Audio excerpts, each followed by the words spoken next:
Hello guys, Abel here, and welcome back to my channel. Today I want to talk about a book that has made a great impact in my life. Sapiens, A Brief History of Humankind by Yuval Noah Harari. This is a book that can have a profound impact on how we view the world. It challenges your assumptions and the way you see it, and it forces you to think critically about your place in it. The book covers a wide range of topics, including the agricultural revolution, the rise of empires, and the impact of technology in our lives. By the way, I'm not sitting in my regular chair because I have managed to tear a muscle in my thigh, so I'm supposed to keep it straight, but I think I can manage to make a video like this for you guys. So by examining the history of our species, Harari provides a unique perspective on the world that can help readers to gain a deeper understanding behind the forces driving it. For me, one of the key takeaways from the book is that the idea of many things that we take granted, such as money, politics, or religion, are actually just shared myths that we have created.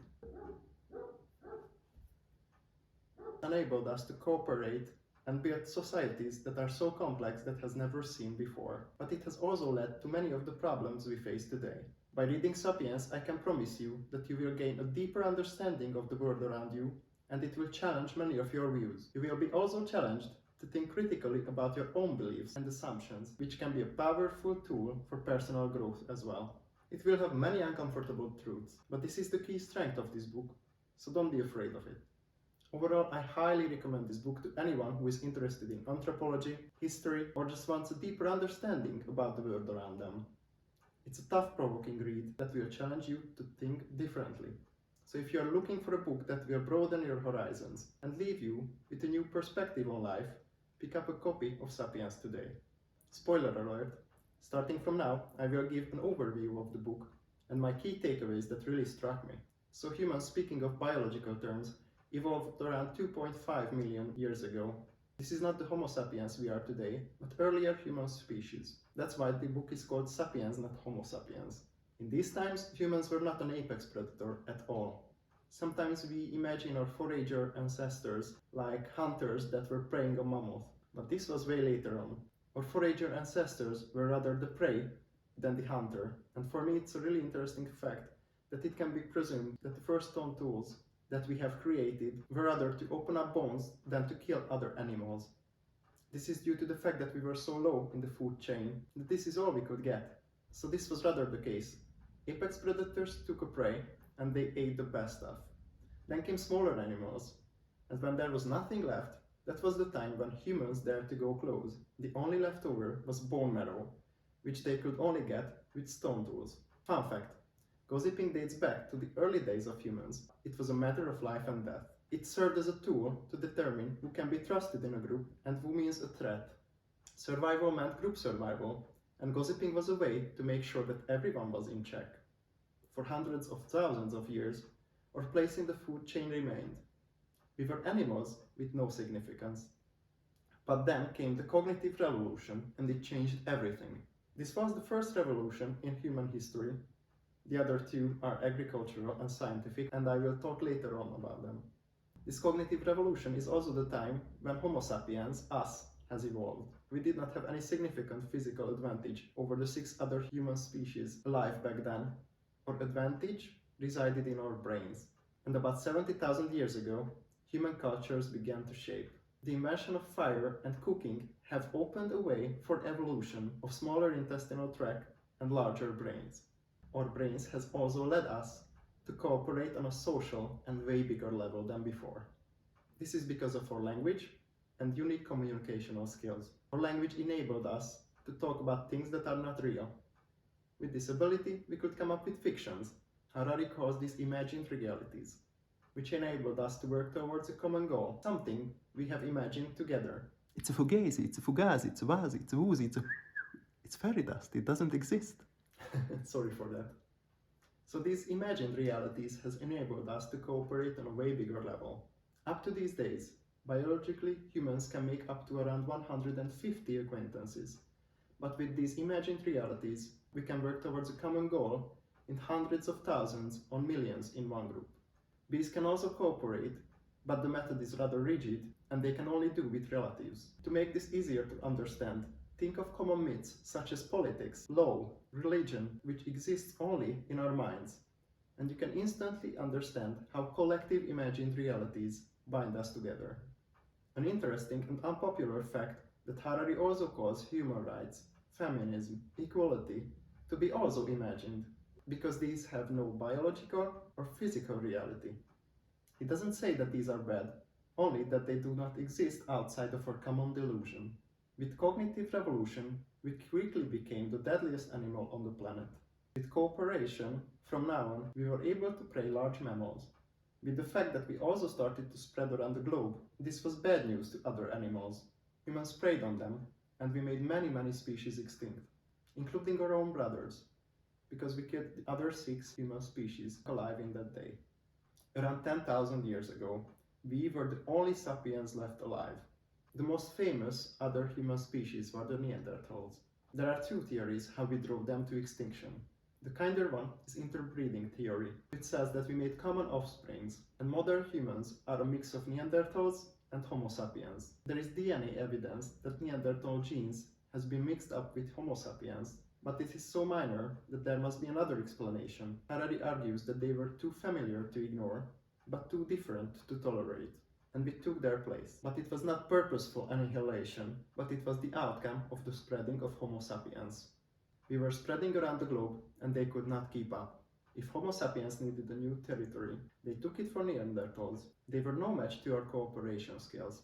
The psychological effect that we became apex predators this quickly is also shocking to me. Lions and tigers evolved in millions of years. Biology kept them in check and everything in balance, because as lions evolved, gazelles also evolved to run faster. But when humans evolved to be apex predators, biology could not keep up. That's why we were able to drive so many species into extinction. But really amazes me that our own mind could not keep up with it as well. Our psyche could not keep up with the fact that we became apex predators. Humans has evolved in hundreds of thousands of years. We were not ready to be on the top because we don't feel safe. We always feel like that we want more, because our psyche is put together in hundreds of thousands of years, like we were praised. This explains a lot, I think. The second revolution in our history is agricultural revolution about 10,000 years ago. Harari calls this history's biggest fraud. Let me explain why. We did not domesticate wheat. On the contrary, wheat domesticated us, since we were the ones who tried to be close to it, who watered it, who bred it, who moved into little huts to live next to it. From hunter-gatherer's perspective, this change was a scam. People led worse life after this revolution, worked longer hours, were more endangered by natural disasters, such as floods that could ruin a year's work. And diseases also appeared with agricultural revolution. And people had also worse diets than hunter-gatherers. So you might ask, why did we do it? And the answer is that it didn't happen consciously, and it didn't happen overnight. It was a gradual shift. By the way, this is the case with modern capitalism as well. In the beginning, our ancestors has noticed that wheat was growing in places where humans burned down forests. They might have camped there to harvest the wheat.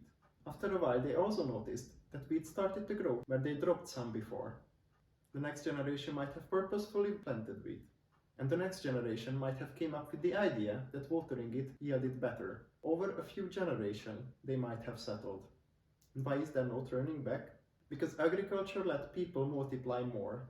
There were simply more people that could live off the land. And the excess of food was to feed more people, not to store for worse times. And it resulted on population growth. If these people had decided to go back to the hunter-gatherer way of living, they simply couldn't do it because there was not enough land. And as you know, this was also the reason for many wars. The agricultural revolution also allowed humans to settle down and build societies and communities, which led to the development of civilization. However, it also led to the rise of social hierarchies, inequality, and the exploitation of humans and animals.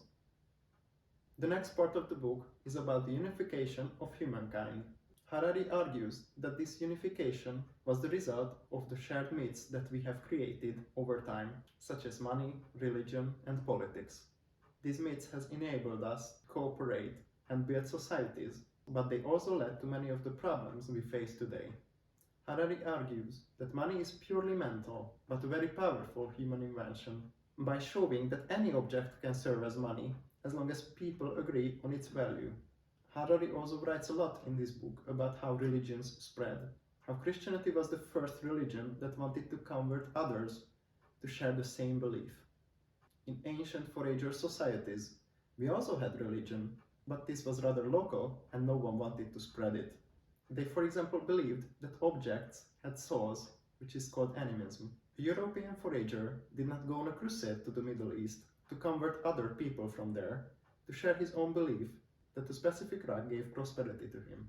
This changed with Christianity, which broke loose of its local barrier and started its worldwide conquer. Harari also suggests how Buddhism is a great example of how shared myths can be used to promote well-being and how real Buddhism doesn't really want to convert others as well. He argues that Buddhism gives a unique perspective on the world that can help us to gain a deeper understanding of ourselves and the universe. After the unification of humankind, Harari writes about the scientific revolution, which is the last one so far. As scientific revolution takes center stage, marking a profound shift from relying on mythological explanation to embracing empirical observations and experiments. What really stood out for me from the book is that scientific revolution was a byproduct of us accepting of our own ignorance. Before this, humans believed that they knew everything about the world, and if they wanted to know something, they had to look to the past, because people knew it before. With scientific revolution, this changed. We started to believe that we are ignorant, and we can explore many things.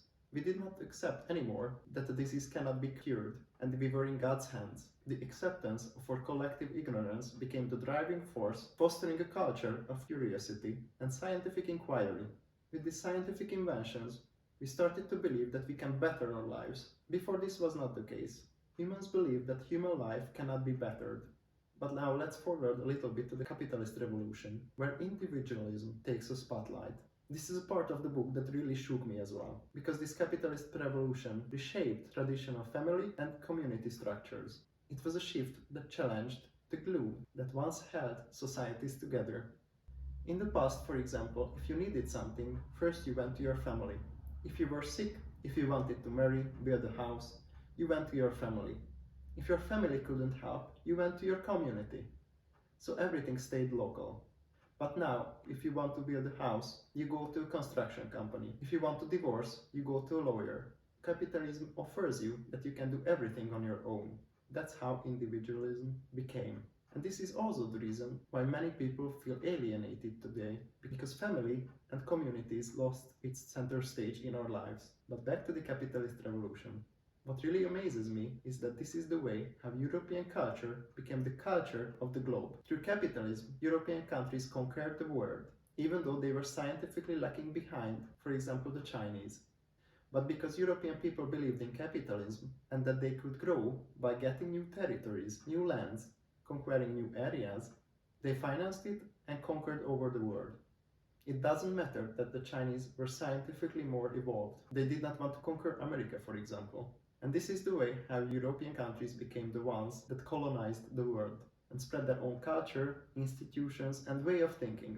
Harari argues that empires taking over countries, they enforce their own culture, annihilating the others. Today, we live in one big world culture, and many cultures are vanishing quickly, and in the end, there will be only one left.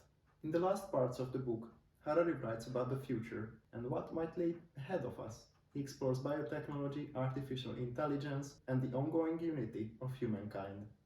And his insights are particularly poignant.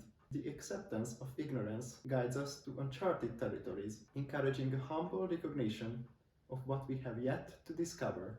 In these unexplored realms, Harari prompts us to reflect on the evolving nature of human societies and the challenges and opportunities that lie ahead. He also argues that with the evolution of biotechnology, there might be a point in the future where we won't be Homo sapiens anymore. Because with biotechnology, we can change our own genes, or we can become cyborgs, or we could upload our minds, mixing it up with artificial intelligence.